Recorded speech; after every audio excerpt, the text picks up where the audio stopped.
السلام عليكم ورحمة الله. ازيكم حبايبي؟ عاملين ايه؟ كل سنة وانتم طيبين. طبعا العيد الكبير داخل علينا ومفيش غنى عن الكحك والبسكوت، سواء في العيد الصغير او في العيد الكبير. لازما الخير والبركة يبقوا في بيوتنا، وريحة الخبز دايما موجودة في بيوتنا، اللهم امين. حاجة مفيش اطعم ولا انعم ولا احلى من كده. لا نقول جاهز، ولا نقول غالي، ولا نقول ماركات. مش احلى من الحاجة البيتي البلدي بتاعتنا. حاجة كده دايبة من دوبانه ومن حلاوته، مش بتلحقي تمسكيه، بس في نفس الوقت الكحكاية ماسكة نفسها. مفيش أحلى ولا أطعم من كده. معايا هنا نص كوباية حليب. أنا عندي الكوباية بتاعتي دي حوالي نص لتر، يعني أنا عندي حوالي ربع لتر عفوا من اللبن. حطيت فيهم ما يعادل بثلاث معالق سكر، لان ما كانش متوفر عندي سكر باودر. فبدل ما اشتري او اطحن، انا ضفتهم في الحليب ودوبتهم كويس جدا. وبعدين ضفت ثلاث معالق كبار، سوري عفوا صغيرين. ثلاث معالق صغيرين من معلقة الشاي اللي انت شفتيها دي. اللبن بتاعي دافي، مش سخن ولا بارد. اهم حاجة يكون دافي. انا عندي هنا هعمل حوالي 2 كيلو من الدقيق، عندي هنا حوالي كيلو من السمنة، او في ناس بتقول كيلو ومية، بس لا الكيلو.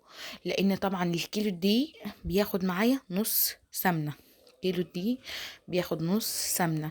فانا عندي هنا 2 كيلو دقيق، حطت لهم على النار كيلو سمنة تدفى معايا، مش تسخن او زي ما بنقول نقدحها، لا.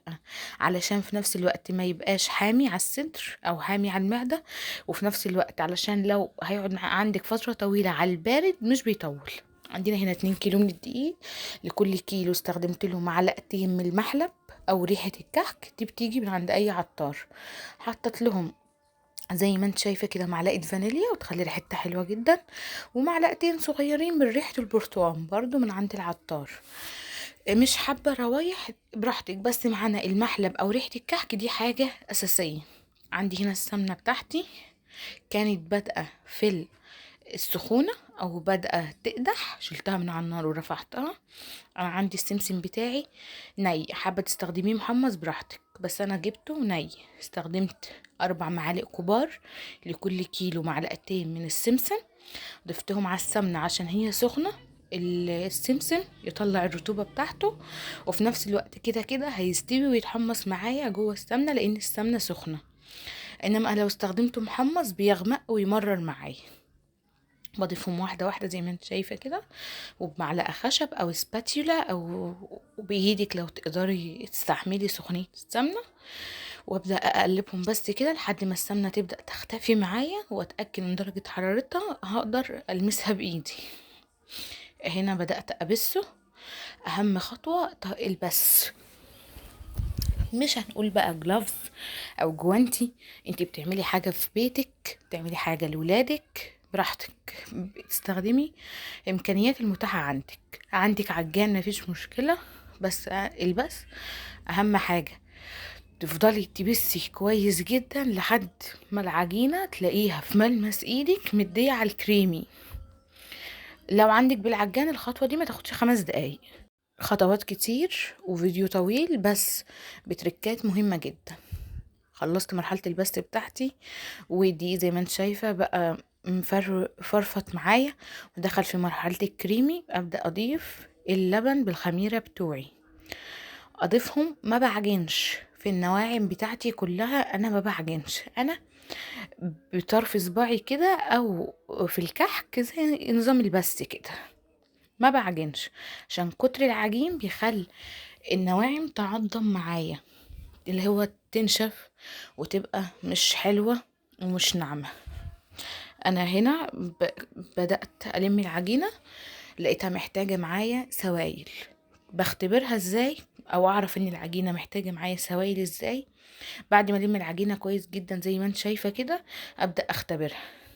لقيتها بتشقق معايا من حروفها، بتشقق. في فرق بين العجينة تبقى طرية وبتفتح، او بتشقق ناشفة وبتشقق. لقيتها بتشقق معايا، تبقى محتاجة سوائل. افضل اديها سوائل واعجن باطراف صوابعي لحد ما العجينة اجي المها او اخدمها في ايدي الاقيها مش بتشقق كده، مش محتاجة سوائل. عندي هنا كيلو من الملبن استخدمته، ال2 كيلو كحك او ال2 كيلو دقيق.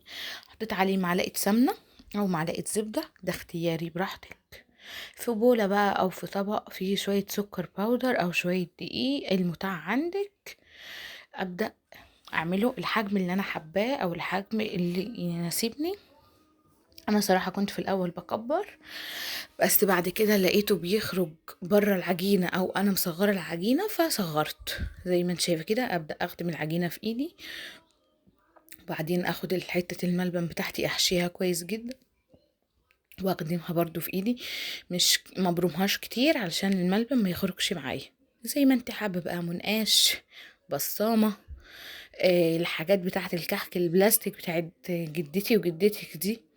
مش حابة خالص وحابة تعمليه سادة او حابة تعمليه من غير نقشة، حاجة ترجع لك. بس اهم حاجة الصواني بتاعتي ألومنيوم. الصواني الألومنيوم أحسن حاجة لسوى الكحك والبسكوت والنواعم، بتخلي سواها مظبوط وبتخليها يعني في حتة تانية خالص. زي ما انت شايفة كده، بجيب العجينة بتاعتي بخدمها كويس جدا، احط فيها حتة الملبن واقفلها كويس، مش ببرمها كتير علشان الملبن ما يخرجش معايا. انا بحب استخدم المنقاش. ما كانش بتوفر عندي بصامة صراحة، بس المنقاش ما فيش غنى عنه، وطول عمري انا ومامتي بنعمل بيه، عمرنا ما استخدمنا بصامة. المنقاش ما فيش احلى ولا اطعم منه. زي ما انت شايفة كده السوا فيش احلى من كده.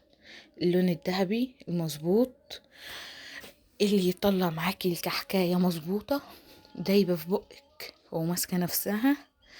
انا كنت مهدية، سخنت الفرن مسبقا، ده فرن البوتاجاز، هديت النار فوق ومن تحت وسبته براحته. كنت كل شوية ببص عليه، حاجة كده لون من تحت ومن فوق، مفيش اطعم ولا احلى من كده. زي ما انت شايفة الكحكاية ماسكة نفسها بس دايبة، والملبن سايح زي ما انت شايفة كده، مفيش احلى ولا اطعم من كده. لو الفرن بتاعك مش بيحمر كويس ممكن تشغلي الشواية، انما انا سخنته في البداية من فوق ومن تحت، وبعد كده طفيت الشواية وهديت النار من تحت. حاجة كده مفيش احلى ولا اطعم، ولا تقولي لي جاهز، ولا نقول براند، ولا نقول يعني المحلات اللي بنسمع عنها دي. لازم تجربيه، حاجة في بيتك انتي واثقة منها، تعملي حاجة مضمونة. هستنى رأيكم واستنى تعليقاتكم، ما تنسوش اللايك والاشتراك.